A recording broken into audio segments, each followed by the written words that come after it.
Bonjour à tous et bienvenue sur la grille. Dans ce nouveau concept, on tâchera de retracer la vie entière d'une équipe, du début de son existence jusqu'à la fin. Pour démarrer cette série, j'ai voulu commencer par une écurie qui aura marqué mes souvenirs de jeune fan, tant pour des bonnes raisons que pour les mauvaises. J'ai bien nommé Minardi.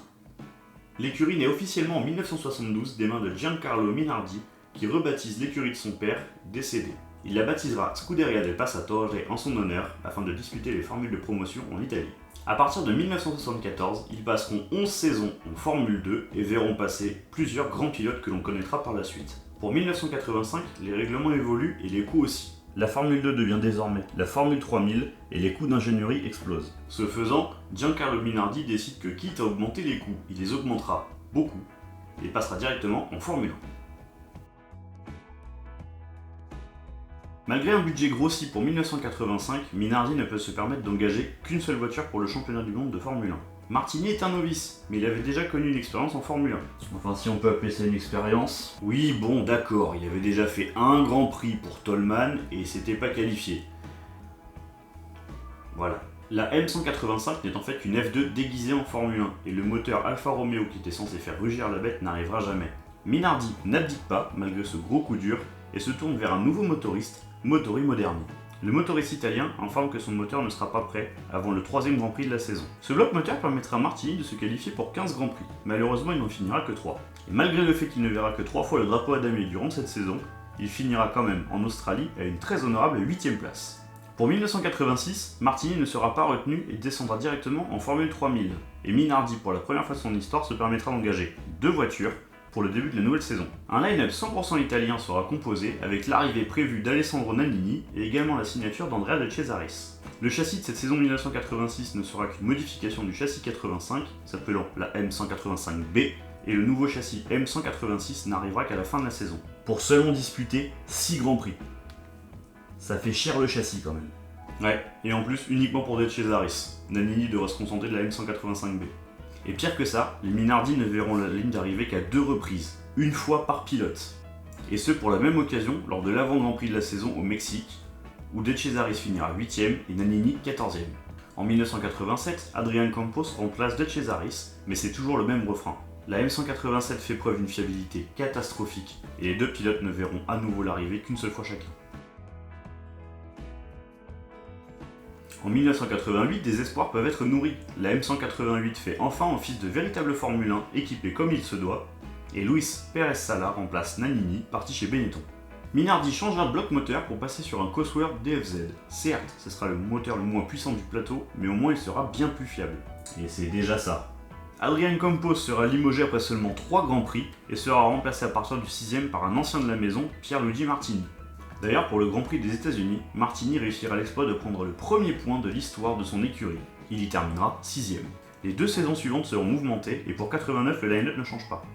La Scuderia finira la saison avec 6 points, en obtenant notamment 2 superbes 5ème places, toutes 2 obtenues par Martini. Minardi est en pourparlers avec Motori Moderni, son ancien motoriste, pour développer un nouveau moteur pour 91. Cela va d'ailleurs certainement entacher leur saison 90 qui sera vide de points, mais un retournement de situation avant le début de la saison 91 va opérer un changement drastique chez Minardi. Pour 91, ils seront en effet motorisés par Ferrari, qui accepte désormais de vendre des moteurs à des écuries clientes. Martini se voit accompagné de Gianni Morbidelli, un ancien pilote de chez Dallara, mais également un ancien pilote essayeur chez Ferrari. Son aide sera donc précieuse pour pouvoir régler ce bloc moteur.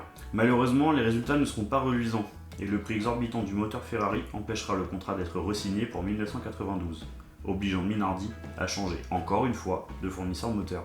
C'est Lamborghini qui fournira ses moteurs à Gianni Morbidelli et un nouveau venu, Christian Fittipaldi. Si ce nom vous est familier, c'est parce que c'est le neveu d'Emerson Fittipaldi, champion du monde 72 et 74. Je vais vous la faire très courte, la saison est pas bonne, et à la fin de l'année il change encore de moteur. Décidément. Au revoir le V12 Lamborghini et bienvenue au V8 Ford Cosworth pour 93. Il permettra à l'équipe de finir 8ème avec 7 points au classement constructeur, et on retiendra la très belle 4ème place de Christian Fittipaldi pour l'ouverture du championnat en Afrique du Sud. Pour 1994, de nouveaux fonds sont apportés à l'équipe, qui s'associe avec Giuseppe Lucchini, qui était l'ancien directeur de la Scuderia Italia, équipe qui a disparu fin 93. L'argent apporté par Lucchini est le bienvenu puisque Minardi possède un budget qui est très limité et très fragile, et l'objectif de cette saison ne sera pas de ramener de gros points, mais surtout de bien se montrer en vue d'un nouveau fournisseur de moteurs pour l'année d'après. Encore un. Le choix se porte sur Mugen Honda, qui décidera de travailler avec Minardi pour la M195. Malheureusement, la présentation de cette dernière mettra un petit peu de temps à se faire et sera très attendue, même très en retard. La raison est simple, Mugen décide finalement d'offrir les services de son moteur en exclusivité à une écurie qui vient d'être rachetée par Flavio Briatore, un autre Italien, l'écurie Ligier, qui en plus de récupérer un moteur, récupéra un pilote gratuitement en la présence d'Aguri Suzuki, pilote qui était payé par Mugen Honda. Minardi se voit encore une fois obligé de travailler dans la précipitation. Le châssis devrait être retravaillé pour pouvoir accueillir un nouveau bloc moteur. Seulement, comparé au Mugen qui avait accepté de travailler avec Minardi en premier lieu, le moteur Cosworth est lui payant. Et ça va beaucoup impacter le budget de l'équipe. Luca Badoer est signé en tant que deuxième pilote aux côtés de Martini et ce dernier sera remplacé à la mi-saison par Pedro Lamy qui inscrira le seul point de l'équipe. En 1996, Flavio Briatore, encore lui, offre un petit coup de pouce à l'équipe qu'il a failli détruire l'année d'avant, en leur offrant les services d'un pilote qu'il a sous son aile, Giancarlo Fisichella, ainsi qu'une somme d'argent qui aidera encore une fois beaucoup les finances de l'équipe. La voiture n'offrira encore malheureusement rien d'enthousiasmant et ne pourra se contenter qu'une 8ème place au Canada obtenue par Fisichella. Mais surprise, pour 1997, Flavio Briatore, accompagné d'Alessandro Nannini, l'ancien pilote Minardi, et un autre Italien, Gabriele Rumi, rachète 70% des parts de l'équipe. Ce premier achat offrira à l'équipe des fonds supplémentaires, une nouvelle soufflerie, un nouveau sponsor principal, Mild Seven, mais également un nouveau pilote, encore un protégé de Flavio Briatore, Jarno Trulli, également accompagné d'un nouveau pilote, Ukyo Katayama. Trulli ne disputera que les 7 premiers Grands Prix de la saison pour Minardi puisqu'il sera racheté par Prost Grand Prix pour disputer la fin de la saison. Mais moins d'un an après avoir racheté l'écurie, Flavio Briatore tente déjà de la revendre au profit du cigarettier BAT, qu'on verra en F1 plusieurs années plus tard sous le nom BAR, mais Giancarlo Minardi et Gabriele Rumi s'y opposent et rachètent eux-mêmes 70% des parts de l'écurie. C'est pas forcément très étonnant que les résultats sportifs n'arrivent pas quand on a autant d'histoires à côté des Grands Prix. La nouvelle direction de l'écurie décide d'augmenter considérablement l'effectif de la Scuderia. Elle installe un V10 Ford Zetec dans sa monoplace, mais ils font le choix d'installer 2 pilotes payants dans leur monoplace, avec d'une part Shinji Nakano et d'une autre Esteban Tuero. Spoiler, à la fin de la saison, ils marquent aucun point tous les deux. Pour 1999, un nouveau sponsor principal arrive dans l'écurie. Il s'agit du sponsor espagnol Telefonica. Ce nouvel accent espagnol insufflé à l'écurie permettra d'installer plus facilement Marc Gené, un nouveau pilote, en tant que numéro 1. Et il parviendra à prendre un point en Europe, ce qui mettra fin à une série de 62 Grands Prix sans aucun point marqué pour l'écurie. Marc Gené sera accompagné de Gaston Mazzacane, qui sera lui aussi aidé par Telefonica pour obtenir le baquet, mais malheureusement, ils n'inscriront aucun point tous les deux.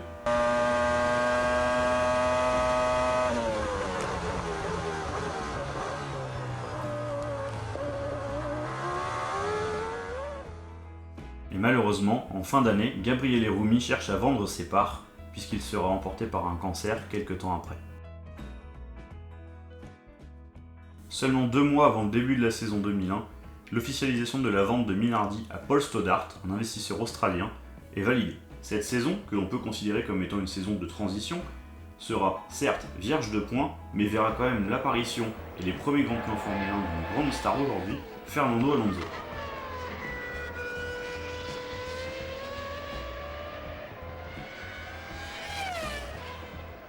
Inutile de préciser qu'il pulvérisera littéralement et Tarso Marquez et également Alex Young.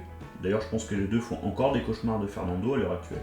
Et seulement après une seule saison, il partira chez Renault en tant que pilote essayeur.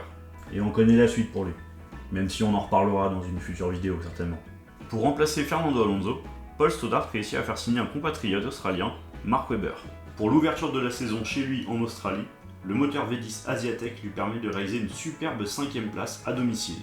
L'exploit est tellement énorme pour un rookie et une Minardi qu'on lui fera même l'honneur de monter sur le podium après la séance podium officielle pour célébrer avec son équipe et ses fans locaux. Mark Webber ne fera lui aussi qu'une seule saison chez Minardi et pour 2003 il sera remplacé avec un nouveau line-up. Le duo Jos Verstappen et Justin Wilson ne fera pas de merveille non plus, ni même Nicolas Chiesa qui arrive en cours de saison, et ce malgré un règlement plus simple pour les petites écuries, avec des points accordés non plus pour les 6 premières places, mais pour les 8 premières. Et du coup, meilleur résultat de la saison... 9ème. Magnifique. 2004 maintenant, encore un nouveau line-up, Zolt Baumgartner et Gian-Maria Bruni. Baumgartner offrira à l'écurie son premier point depuis 2 ans, et Bruni, à défaut de marquer des points, marquera les esprits, à Shanghai notamment. Come in, try to come in.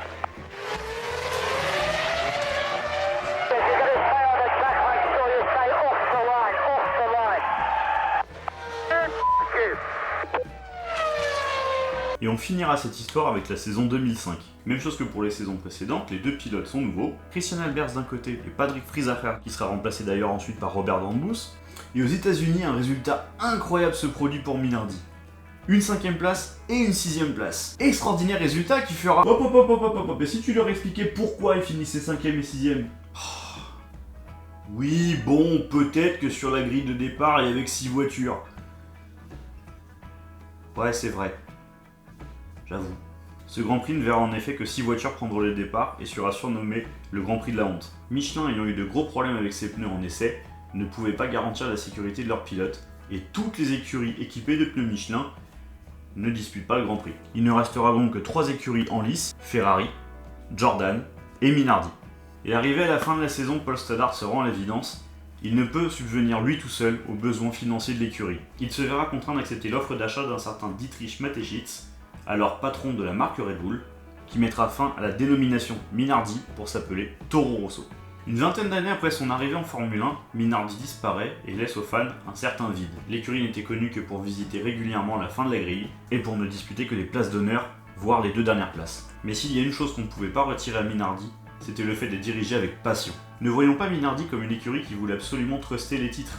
En y regardant de plus près, on peut quand même voir que les voitures, d'abord jaunes et noires, puis ensuite noires, ont quand même accueilli beaucoup de grands pilotes. Et quand on demande aux gens encore aujourd'hui si cette écurie les a marqués, leur réponse est unanime, oui. Et ce, malgré des places d'honneur.